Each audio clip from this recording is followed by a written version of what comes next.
আল্লাহ বলেছেন ওয়াকারনা ফি বুয়ুতিকুন্না ওয়ালা তাবাররাজনা তাবাররুজাল জাহিলিয়াতিল ঊলা। আল্লাহ রাব্বুল আলামিন বলে দিয়েছেন, বন্ধু, নারীদের কই জাহিলি যুগের নারীদের মতো তোমরা তোমাদের রূপ বেগানা পুরুষদেরকে দেখাইও না।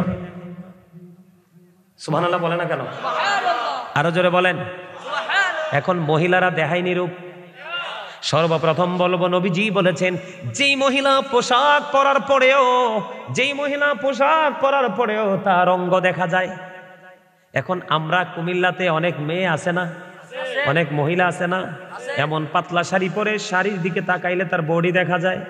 নবীজি জানিয়ে দিয়েছেন যেই মহিলা পোশাক পরার পরেও তার অঙ্গ দেখা যায়, তার বডি দেখা যায়, তোমরা মনে করবে এটা পোশাক পরিহিত নারী নয়, ওই নারীটা ল্যাংটা। নাউজুবিল্লাহ বলেন না কেন? আরো জোরে বলেন নাউজুবিল্লাহ। আপনারা মনে করবেন যেটা এরকম ল্যাংটা পোশাক পরে, কি পরে, যেটা এরকম উলঙ্গিনী নারীদের মতো পোশাক পরার পরে অঙ্গ দেখা যায়, বলে হুজুর অঙ্গ দেখা গেলে সমস্যা কি? নারীরা বিশেষ কারণে বন্ধু হাতের তালু পায়ের তালু দেখাতে পারবে। আর বিশেষ যদি জরুরি, যেমন ধরেন হজে যাবে, পাসপোর্ট করা লাগবে, ছবি উঠাইতে হবে না, এরকম বিশেষ কারণে মুখমণ্ডল দেখাতে পারবে। অন্যথায় মাথা থেকে পা পর্যন্ত পুরো বডি দেখে রাখা নারীদের জন্য ফরজ। কথা বুঝতে পারছেন বন্ধুরি আমার? উম্মে মাকতুমের পুত্র আব্দুল্লাহ আসতেছে নবীজির দরবারে। উম্মে মাকতুমের পুত্র আব্দুল্লাহ নবীজির দরবারে আসতেছেন। নবীজির দরবারে বন্ধু কিছু মহিলা ছিলেন, তখন ওনাদেরকে বলতেছেন, নবীজি তোমরা এখান থেকে আত্মগোপন করো, চলে যাও। কি করো? এখান থেকে চলে যাও। তখন ওই নারীরা বললেন, ইয়া রাসূলুল্লাহ, উম্মে মাকতুমের পুত্র আব্দুল্লাহ কি অন্ধ নয়? নবীজি বলেছেন উম্মে মাকতুমের পুত্র অন্ধ, কিন্তু তোমরা তো অন্ধ না। নারীদের পর্দাটা কত সেনসিটিভ, খেয়াল করছেননি? তার মানে হলো একটা অন্ধ পুরুষও যদি কোনো নারীর সামনে দিয়ে হেঁটে যায়, তার সাথে দেখা করা যদি শরীয়তের বিধানে না থাকে, তাহলে তার দিকে চুকি দিয়েও তাকানো যাবে না।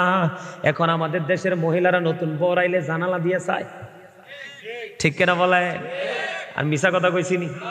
স্বামীর তৌফিক নাই, কলা পাতা দিয়ে বেড়া দিয়ে দিছে, এমনি কলা পাতা ফাঁক করে চায়, আছে না নাই? ওই নারী পর্দাশীল নয়। আল্লাহর হাবিবকে প্রশ্ন করা হলো, ইয়া রাসূলুল্লাহ, ইয়া হাবিব আল্লাহ নবী গো, দেবর সম্পর্কে আপনি কি বলবেন? নবীজি বলে দিয়েছেন, একটা নারী তার দেবরের সাথে দেখা করার চাইতে মৃত্যু তার জন্য অনেক উত্তম। নাউজুবিল্লাহ বলবেন না? এখনকার দেখবেন যেই মহিলা স্বামীর সাথে সম্পর্ক নাই, যেই মহিলা পাতলা কাপড় পরে অভ্যস্ত, এটাই বন্ধু স্বামীর সাথে গন্ডগোল। তোমার কথা কয় না? যেইটা দেখবেন এতগুলো বাচ্চা কাচ্চা আছে ঘরে, সুন্দর স্মার্ট সুন্দরী বউ আছে ঘরে, জিন্স প্যান্ট একটা পরবে, শর্ট একটা গেঞ্জি করবে, মাঝখান দিয়ে নাভিটা দেখা যাবে, পিছন দিক দিয়ে তার লজ্জাস্থানটা দেখা যাবে। আপনি দেখবেন যেই ছেলেরা ম্যাক্সিমামই পাঞ্জাবি না পরে যদি গেঞ্জি পরে নামাজ পড়ে, আগামীকালকে থেকে দেখবেন, আমি নিজে দেখছি অনেক, যখন সে রুকুতে যাবে নামাজে দাঁড়াইয়া, আপনি দেখবেন পিছন দিক দিয়ে 100% লজ্জাস্থান দেখা যায়। ওমা কথা কয় না কেন? ভুল বলছি? যেই ছেলেটা বেশি সুটাম সাটাম করে চলে, এটা দেখবেন ঘরে বউর সাথে দ্বন্দ্ব। আর যেটা সব সময় বন্ধু চুল লাল নীল করে কালো করে বন্ধু পাতলা জামা কাপড় পরে রাস্তায় বের হয়, এটাই দেখবেন স্বামীর সাথে দ্বন্দ্ব। আছে না নাই? আমার নবীজি বলেছেন নারীরা হচ্ছে ফুলদানির ফুলের মতো। সুবহানাল্লাহ বলবেন না? নারীরা কত মর্যাদার জানেননি? বলবো। নবীজি বলেছেন, আল মারওয়াতু ইদা সাল্লাত খামসাহা ওয়া সামাত শাহরাহা ওয়া আহসানাত ফারজাহা ওয়া আতাআত বালাহা ফালতাদখুল মিন আইয়াবিল জান্নাতি শাআত। আপনার আমার প্রাণের নবী বলেছেন, যেই নারী 5 ওয়াক্ত নামাজ পড়বে, লজ্জাস্থানের হেফাজত করবে, রমজান মাসে রোজা রাখবে, স্বামীর কথা মেনে চলবে, ওই নারীর জন্য 8টা জান্নাতের দরজায় খোলা থাকবে, সে যেটা দিয়ে মন চায় সেটা দিয়েই যেতে পারবে। নারী জান্নাত সহজ না? কথা বলেন না কেন? আল্লাহর হাবিব বলেছেন নারীরা হচ্ছে গোপনীয় জীব। নারীরা হচ্ছে গোপনীয় জীব। নারীরা যখন ঘর থেকে বের হয়ে আসে, শয়তান তাদেরকে দেখে উকি ঝুঁকি দেয়। জোরে জোরে কন্যা নাউজুবিল্লাহ, আরো জোরে বলুন না নাউজুবিল্লাহ। বন্ধুরি আমার, আপনাদের আমাদের মাঝে এই এই বুট পকেটে ঢুকা, পকেটে ঢুকা, সবগুলো পকেটে ঢুকা। এই এ ডানে বামে চাও কি রে? তুমি কি আমার ফাঁকি দিতে চাও নাকি? পকেটে ঢুকা, পকেটে ঢুকা। এই 364 আজকের রাত বাদ দিলে আরো 364 রাত্র, একটা রাত এক বছরে। তখন কি করো বাদাম? তখন বুট খাইতে পারো না? এহেনে বুট খাইতে মনে কয় না? এই আমি কিন্তু দাঁড় করে এখানে ধরামু। আমি রংপুরতে আইছি না, আমি কুমিল্লারি ফুলা। বোট বাদামে বোট বাদাম সব পকেটে ঢুকাও। এখানে বসতে হইলে আমি কিন্তু তোমাদের 3 জনকে চিন্তা রাখছি। আমি অনেকক্ষণ ধরে তোমাদের দিকে তাকাই আছি। আমি দেখতেছি তোমাদের মধ্যে কোনো পরিবর্তন আসছে কিনা। না দিয়ে পরিবর্তন হয় না। তোমরা তো সময় যত যাচ্ছে তোমাদের বেপরোয়া গতি তত বাড়তেই আছে। কিরে কি ভুল কইছি আপনারা? কোন এই জায়গাটা কি বোট খাওয়ার জায়গা? এটা বাদাম খাওয়ার জায়গা? আরে বেটা, এটা হচ্ছে প্রেমের জায়গা, ঠিক কিনা? আরো জোরে, এটা কিসের জায়গা? নবীজি বলেছেন একটা নারী তার দেবরের সাথে দেখা করার চাইতে মৃত্যু তার জন্য অনেক বেটার। সবচেয়ে বড় ভয়ঙ্কর একটা খবর হলো বন্ধু, এই কথাটা খুব গভীরভাবে শোনেন, আল্লাহ রাসূলের হাদিস। সবচেয়ে বড় ভয়ঙ্কর একটা খবর হলো, আল্লাহর হাবিব বলেছেন তোমাদের মাঝে কিছু মর্দা মহিলা আছে। কি আছে? খেয়াল করেন শব্দটা কি? মহিলা, মর্দা মহিলা। হুজুর এই মর্দা মহিলার মানে কি? আপনার আমার প্রাণের নবী বলেছেন এই মর্দা মহিলার মানে হলো ওই মহিলাটা পুরুষের মতো পোশাক পরবে, পুরুষের মতো চলাচল করবে। পরিবারের শপিং কিন্তু আমি করি। আমার ফ্যামিলিতে মা বোন যা আছে একবারে জুতা থেকে একবারে মাথা পর্যন্ত সবকিছু কিন্তু আমি কিনি। আমার ফ্যামিলির কেউ কিন্তু বাইরে যায় না মার্কেট করতে। আমি মার্কেটে গিয়ে দেখলাম বন্ধু, পুরো মার্কেটে যা আছে সব নারীদের, সব নারীদের। আমরা পুরুষের আছে একটা লুঙ্গি, আছে একটা গেঞ্জি, আছে একটা শার্ট, আছে একটা পাঞ্জাবি, আছে একটা প্যান্ট। না ভুল বলছি? কথা বলেন, ভুল বলছি? আমরা পুরো মার্কেট জুড়ে দেখি নারীদের কাপড়। ওই মর্দা মহিলা যাদের কথা আমার নবী বলেছেন, ওই মর্দা মহিলাগুলো আমরা পুরুষের 2-4টা কাপড় চোপড় এগুলা নিয়ে টানাটানি করে। ওমা কথা কন না কেন? আরো জোরে। বন্ধুরে আমার, যেই মহিলাটা পুরুষের এখন দেখবেন মেয়েরা জিন্স প্যান্ট পরে, ওখান দেখবেন মেয়েরা গেঞ্জি এবং শার্ট পরে। পরে কি পরে না? চলাফেরা একবারে দেখবেন এখন পুরুষের শু পরে, কিন্তু শুয়ের মধ্যে কিছু ফুল টুল লাগাইয়া। আছে না নাই? আল্লাহ রাসূল বলে দিয়েছেন বন্ধু, যেই পুরুষ নারীর জিনিস ইউজ করবে, যেই নারী পুরুষের জিনিস ইউজ করবে, দুটোকেই আল্লাহ রাসূল অভিশপ্ত লানত দিয়ে গেছেন। আল্লাহর হাবিব বলেছেন তোমাদের মাঝে মর্দা মহিলা, এই মর্দা মহিলার জন্য বন্ধু বরাদ্দ হলো জাহান্নাম। এই মর্দা মহিলাদের জন্য খাবার আছে একটা, যেটার নাম হলো তিনাতুল খাবাল। ইয়া রাসূলুল্লাহ, ইয়া হাবিবাল্লাহ, নবী গো, এই তিনাতুল খাবালটা কে গো নবী? আপনার আমার প্রাণের নবী তিনি বলে দিয়েছেন এই তিনাতুল খাবালটা হলো আরেকটা জাহান্নামীর নিংড়ানো রক্তপুজ অথবা ঘাম। পারবে খেতে? ঘামের গন্ধ করলে তো একজন আরেকজনের কাছে যায় না, কাছে পাশে বসে না, বসে? বন্ধুরে আমার, এইটা খেতে দেওয়া হবে, এদিকে তাকান, কিন্তু ওখানে বলতে পারবেন না যে আমি খাবো না। আল্লাহ বলেছেন খাইতে হবে বাধ্যতামূলক। লা ইয়ামুতু, মরতে পারবা না। ফিহা ওয়ালা ইয়াহইয়া, বাঁচতেও পারবা না। ওয়া মা হুম আনহা বিগাইবিন, ওখান থেকে পালাইতেও পারবা না, অদৃশ্য হতে পারবা না। উপায় আসেনি কোনো? তাহলে এখন আসেন, এই যে মহিলারা বেপর্দাশীল ভাবে চলাফেরা করছে, এটার জন্য দায়ী কি মহিলা না আপনি? বুঝতে পারছেন? মাশাআল্লাহ, এটা বুঝতে পারার জন্য আপনাদেরকে ধন্যবাদ। ভাই যদি তার বোনকে কন্ট্রোলিং এ নিয়ে আসে, বাবা যদি তার মেয়েকে কন্ট্রোলিং এ নিয়ে আসে, স্বামী যদি তার স্ত্রীকে কন্ট্রোলিং এ নিয়ে আসে, আমি একবার অনেক আগে আমার একটা সম্পর্কে বড় ভাই হয়, বুঝছেন নি, নতুন বিয়ে করছে, ভাবি একটু সুন্দর, বুঝছেন নি, ভাবি একটু সুন্দর। এখন ওনার বাড়িতে পার্টি, আমার কষ্ট মনে আছে, আমি লজ্জায় মাথাটা নিচে করে রাখলাম। তখন তো আমি অত কিছু বুঝি না, পড়ালেখাও মাত্র চলতেছে। আমি দেখতে পাইলাম ওই বড় ভাই ভাবিকে বলতেছে, ওই শাড়িটা পরো, ওই লিপস্টিকটা ঠোঁটে লাগাও, কারণ আমার ফ্রেন্ড সার্কেল সবাই আসতেছে তোমাকে দেখার জন্য। এটা কি ইদ্দা গুরু? কথা বলেন না নাউজুবিল্লাহ বলেন, আরো জোরে বলেন নাউজুবিল্লাহ। আছে না নাই? আমাদের মধ্যে আসেনি? এটা তো বেঈমান কাফেরদের সংস্কৃতি, এটা ইমানদারের কাজ না, এটা কোনো মুমিনের কাজ না, এটা ইমানদারের কাজ না। ও বন্ধু, আপনারা সবাই পুরুষ, আমরা এখানে সবাই পুরুষ। এই নারীদের বেহায়াপনা অশ্লীলতার জন্য আপনাকে আমাকে কি করতে হবে? দায় নিতে হবে। এই দায় এড়ানোর কোনো সুযোগ আপনার আমার নাই। আমার কথা কি আপনাদের বুঝে আসে?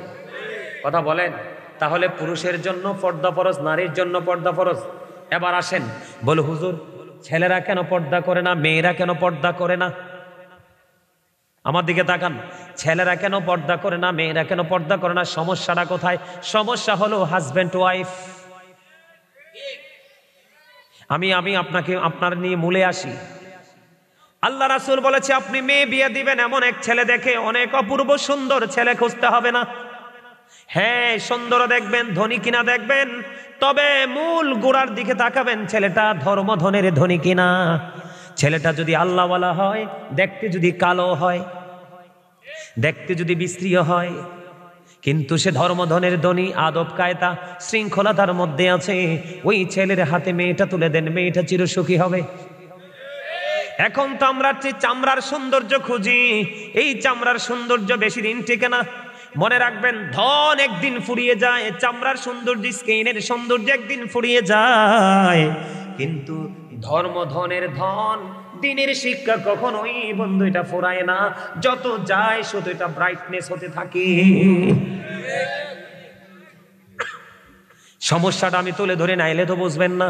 মেয়ে বলে হুজুর মেয়ে, নবীজি বলে দিয়েছেন, ও বন্ধু, বেয়াদব সুন্দরীর চাইতে কান কাটা বাদী দাসী আল্লাহওয়ালা অনেক বেটার।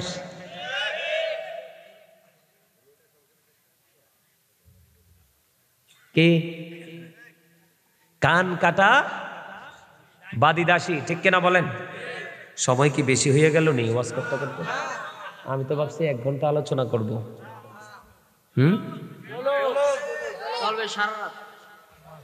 সামনে কোন সারা রাত? ওই ইন্দা কোনা দিয়ে কইতে আছে হুজুর রে, কোন অ্যাডভাইস দিতেছে মনে।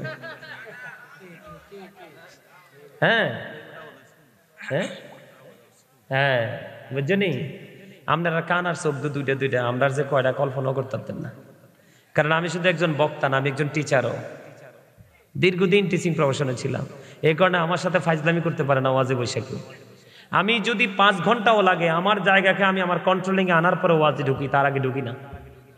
কেন জানেন? আল্লাহ রাসূলের নিষেধ। এই যে আমার সাথে আমার ভাই আছে, আমি এসে ওনার কোয়ালিফিকেশন সম্পর্কে জানতে পারছি, গ্রহণযোগ্য একজন পার্সন, অল সাইড পারফেক্ট।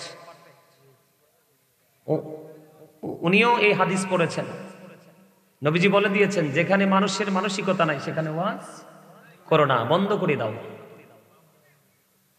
কথা কি বুঝতে পারছেন? তো মোটামুটি এখন একটু ভালো লাগে না? আস্তে আস্তে মানুষটি আইতেছে না? আলহামদুলিল্লাহ, আলহামদুলিল্লাহ। এই তোমরা কি পিছনে যারা বইছো বিরিয়ানির জন্য আইছো না ওয়াজ শুনতে আইছো? হ্যাঁ, ওয়াজ ওয়াজ, মাশাআল্লাহ। দাত্রী আপনার দেশ কোন অনেক সুন্দর, দাত্রী এখনো দেখা যায়। এই মিয়া একটু হাসার জন্য বলছি, অনেকে দেখছি গোমরা পুকে হুতুম পেছার মতো বসে রয়েছেন। বলে হুজুর এইভাবে কথাটা বললেন কেন? নবীজির হাদিস, নবীজি বলছে যেই মানুষ গোমরা মুখে থাকে ওই মানুষ নাকি হার্ট অ্যাটাক করে মারা যায়। আর যেই মানুষ সবসময় হাসি খুশি ফ্রি থাকে, নবীজি বলেছেন তার জীবনটা একটু সুন্দর এবং স্বাভাবিক থাকে। নবীজি সুখী থাকার জন্য, সুন্দর থাকার জন্য, অনেক সুস্থ থাকার জন্য অনেকগুলো অপশন দিয়েছেন। এর মধ্যে একটা অপশন হলো হাসি খুশি। সুবহানাল্লাহ বলেন না? আর যারা বলেন সুবহানাল্লাহ। নারীর জন্য যেমন পর্দা করা ফরজ, তেমনি পুরুষের জন্য পর্দা করা ফরজ। আল্লাহ রাব্বুল আলামিন আগে আমি পুরুষদেরকে দিয়ে ধরবো, সারা জীবন নারীর পর্দার ওয়াজ করেছি, কিন্তু এখন পুরুষগুলো 100% বেপর্দাশীল হয়ে গেছে।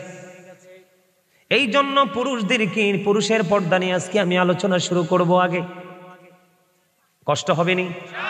শুনবেন তো বন্ধুরে আমার দিকে তাকান। 3 ধরনের পোশাক আমার আল্লাহ দিয়েছেন। একটা হলো লজ্জাস্থান ঢাকার পোশাক, আরেকটা হলো বন্ধু সাজের পোশাক, আরেকটা হলো তাকওয়ার পোশাক। 3টা পোশাকের মধ্যে সবচেয়ে বেশি গুরুত্বপূর্ণ, সবচেয়ে বেশি পছন্দের পোশাক হলো বন্ধু তাকওয়ার পোশাক। লিবাসুত তাকওয়া যালিকা খায়র। এই তাকওয়ার পোশাকটা কোনটা? আমার দিকে তাকান, বিশেষ করে যুবক। এইটুকু বাচ্চাদের পরনেও বন্ধু জিন্স প্যান্ট দেখা যায়। বিশেষ করে জিন্স প্যান্টকে যারা আপন করে নিয়েছেন তার আলোচনাটা ভালো করে শোনেন। কোন প্যান্ট? বলে হুজুর এত পোশাক থাকতে আপনি জিন্স প্যান্টের কাছে কেন গেলেন? কারণ জিন্স প্যান্ট আবিষ্কার করেছে বেঈমান কাফেররা। আমরা মুসলমানের জন্য মেসওয়াক করা দরকার, কিন্তু মেসওয়াককে জ্যান্ত হত্যা করে বন্ধু বেঈমানেরা সর্বপ্রথম ব্রাশ আবিষ্কার করে মুসলমানের হাত থেকে মেসওয়াক কেড়ে নিয়ে ব্রাশ ধরাই দিছে। আমরা আগে ছোট্ট থাকতে সকালে ফুরকানিয়া মাদ্রাসায় গেছি, বেঈমানেরা কিন্ডারগার্টেন আবিষ্কার করে সকালে ফুরকানিয়া মাদ্রাসাকে জ্যান্ত হত্যা করে ফেলেছে। এমনি ধীরে ধীরে একটা করে মুসলমান আজকে মুসলমানিত্ব থেকে দূরে চলে গেছে। বন্ধুরে আমার এদিকে তাকান, তাকওয়ার পোশাক সম্পর্কে এদিকে তাকান। উপর দিয়া থাকবে নাভি বরাবর, উপর দিয়া থাকবে নাভি বরাবর, আর নিচের দিক দিয়া থাকবে বন্ধু টাকনোর উপরে। নিচে দিয়া থাকবে কোথায়? নিচে দিয়া থাকবে টাকনোর উপরে, উপর দিয়া থাকবে নাভি বরাবর অথবা উপরে। এই কন্ডিশনে পোশাক পরা একজন পুরুষের জন্য ফরজ। এখন আপনি উপর দিয়েও রাখলেন নাভির নিচে, নিচে দিয়েও রাখলেন টাকনোর নিচে, আপনি ফরজ তরক করেছেন। বুখারী শরীফের মধ্যে এসেছে ওই সমস্ত পোশাক পরনেওয়ালা বান্দাগুলোর ঠিকানা হলো জাহান্নাম। আরো জোরে বলেন নাউজুবিল্লাহ।